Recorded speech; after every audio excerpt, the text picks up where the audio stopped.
You are the new president recently. You've just been elected recently, right? Yeah. How long is your mandate? Well, I last for 3 years. 3 years. Okay. We hope that they run very fast because that is another job. Italian Wine Podcast. Chin Chin with Italian wine people. Welcome to On the Road Special Edition with Stevie Kim. This 3-part series follows Stevie in the region of Umbria, visiting the Consortium di Montefalco and meeting charismatic new president Giampaolo Tabarrini. Here they attend the award ceremony for the 2018 vintage. So we're back with, of course, Mr. Tabarrini, who's the president of the Consortium of Montefalco, which is, we now know that Umbria is the king of Everything. everything, but especially black truffles and the salted version of prosciutto. That's what we've learned from the previous episode. But now, what I would love to talk to him about is the white wines. See. Right? Perhaps the white wines are even lesser known, right, than Sagrantino. So, in general, one, what kind of grapes are produced? White grapes are produced in Montefalco, in this area, and what kind of wines do they produce? Let me say that in this area we produce different kind of white grapes like a Greghetto and so on. But in the last period, talking about the last 20-25 years, thanks to the efforts of few producers, very few, we rediscover Trebbiano Spoletino grape. That is the last grape.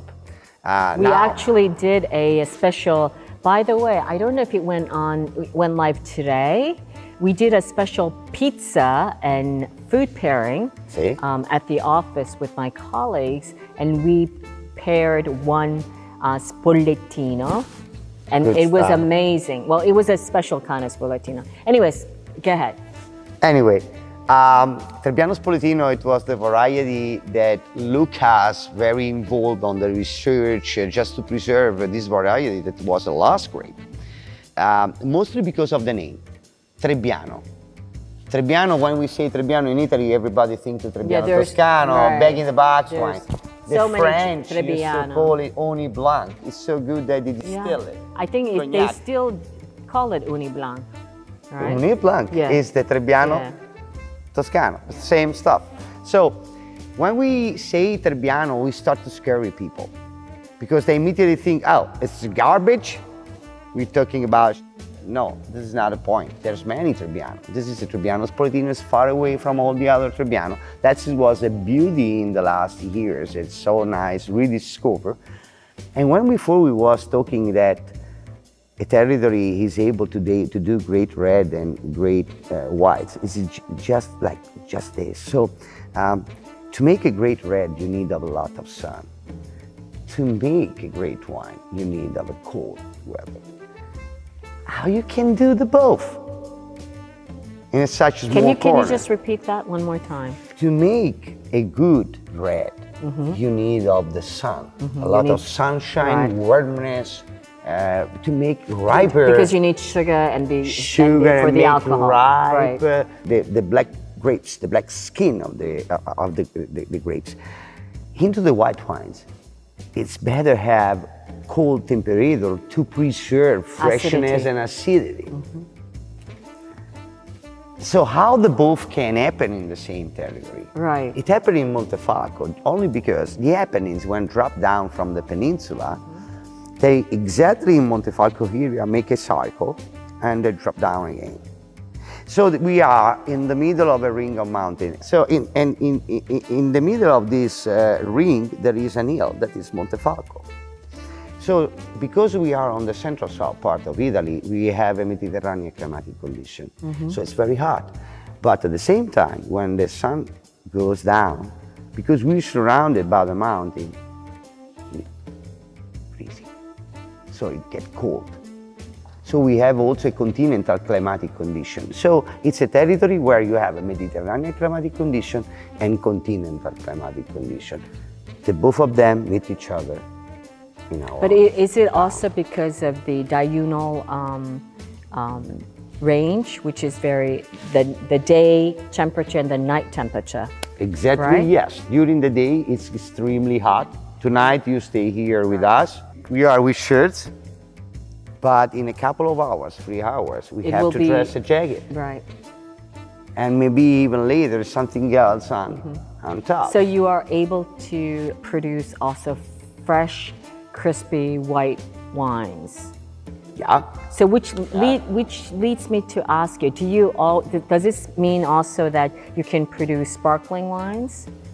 Yes, this is another nice thing. The sparkling wine with Trebbiano Spoletino will be amazing, especially because, yes, acidity, freshness, all the features you display.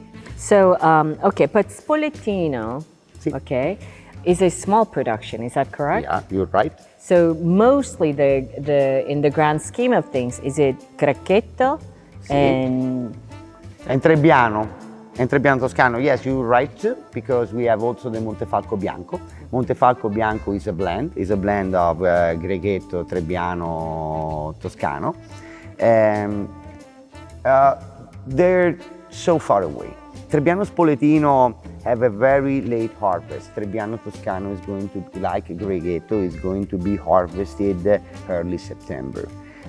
So we're talking completely of two different wines. And then there is also a different kind of aging, because many producers, for example, age the Montefalco Bianco or a little bit of it in the wood.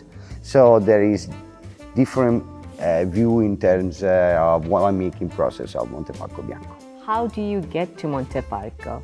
You fly into Rome or Tuscan to Florence, I guess? Oh, you may fly to the both, because we are exactly from at the same distance from the both. So you spend 1 hour and 40 minutes from Rome, and you spend a couple of hours from Florence.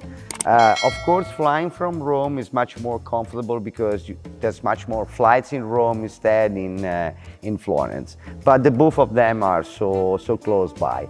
We have also an airport in Perugia, better in Assisi, San Francis Airport. It's not. But it's small, right? It's very small. And it's not yet international. It's not international. We are trying to develop as more as possible the airport, but it's not going to happen. So don't look for a flight. Just fly to Rome. It's easier. When people come to Montefalco, first of all, do the wineries, you said 70, right? Yeah. Belong to the consortiums? Yeah, the 70, How many 80. of them have hospitality? One, in terms of course, the easy way to receive clients or wine lovers is, of course, they do the guided tour and then they do a small tasting. But how many of them have also hospitality in terms of places where they can sleep, have a meal, etc.? In terms of place where you can sleep, we are not so well organized as many other territories. So there's just few wineries that can host people at the winery because they have rooms. In terms of food, some of them arrange lunch and dinners at the winery. They used to be open. Many of them arrange wine tasting, wine tours, wine pairing with local food. So the most of them are ready to make tasting and pairing. Of course, there's wineries that are much more well organized. So they have a bar, they have tables, and there are other wineries that probably cannot do the same because they work in the house. Right. But anyway, they have their own kitchen, and in their own kitchen they host guests. So it's nice too, even better maybe. Yeah, I absolutely agreed. I guess my question was, is Montefalco, I look at Vinitaly, right? You know, I work for Vinitaly, and during Vinitaly, there's so many people coming into Verona outside of town, and there aren't enough rooms for everyone to sleep, See. right? So they have to go outside. So I guess my question more is, Montefalco, if the tourists or guests or wine lovers, they decide to come and visit your winery, where do they sleep? Do they sleep in town, Montefalco? Are there enough, I guess, hotel beds? Or what are the options? I guess that's my question. Good question. So we have, of course, hotels, just few, not so many. Right. But we are plenty of beautiful agriturismo and B&B. Okay, agritourism. So we are plenty of such stuff because everybody restore the own properties that was on the countryside, in the middle of the holy trees, in the middle of the field of the vineyard. All of them, they have very nice property because there are historical buildings that been perfectly restored. Stay in a place like that, I believe, is 10 times better than a cold hotel rooms. So you can enjoy the real life into an agriturismo much better than into an hotel. Anyway, there is the hotel too, just a couple. Right. So you are the new president recently. You've just been elected recently, right? Yeah. How long is your mandate? Well, I last for 3 years. 3 years. We hope that they run very fast because that is another job.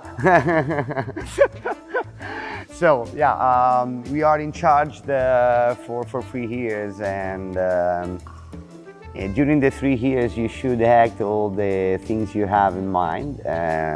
So that's exactly my question. When did the consortium first start? When was it established? We started, if I do not wrong, at the end of 80s. Okay, so now we are 2022. Yeah. You know. See. So after 40 years, what are your ambitions? Like, in the perfect world, what would you like to accomplish during your mandate? I would within this next 3 years, what would you like to do for the consortiums of Montefalco? I would like to describe my hometown as never been described. I would like to show my house as it is. I know where I was born. I know how beautiful is my house, and I know how great and workers and nice person are the winemaker I daily work with. So I want to move Montefalco to the level that Montefalco deserves. It's possible to do it. It's in our will. The point is that I don't want to waste any time. I want to make it happen as faster as possible, because all my friends winemakers, they are toughly working from years, and it's time that they get what they deserve, as I told you.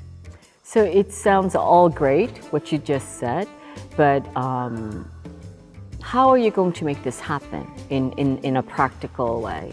That's the real challenge. I've been hired as a president just 5 years ago, and just from the next day we start to change everything. First things we keep to us, of course, the balance. Like, let me see the bills, fix it. Then who's the workers? Fix it. Who's the events we do? Try to fix it. And now all the other trouble, fix it. And I don't want to waste time and fix the matter and fix the trouble. So you want to react quickly, accelerate. I have to. Since a certain point, we decided that the company should be 2.0. Now we're talking that the company should be 4.0. Montefalco didn't yet thought about that, so I want to move Montefalco directly to 15.0. I want to jump all the rest and move it to 15.0, and then everybody will look to Montefalco to copy Montefalco. I'm not saying a bullshit. I know I'm not saying something big that is over than our ability. I'm saying what I'm really thinking that is possible to do. So I really believe in what I say. Listen, well, good luck to you. Thank you. I really need. Yeah, I think you have great energy, and definitely new type of energy, in especially, when we think of consortiums, often we think of very, in a way, institutional. Yep. You're definitely something very different. So I look forward to this. And that's a wrap coming from Montefalco with Mr. Tabarrini, who is the president of the Consortium of Montefalco. Thank you, everybody. Ciao, Grazie, ragazzi. Stevie. Ciao, ciao. And that's a wrap for this portion of our 3-part series in Montefalco, Umbria. Thanks for listening, and don't forget to check out all our fascinating interviews from the world of wine on ItalianWinePodcast.com, or find us on SoundCloud, Spotify, Himalaya, or wherever you get your pods. Chin chin!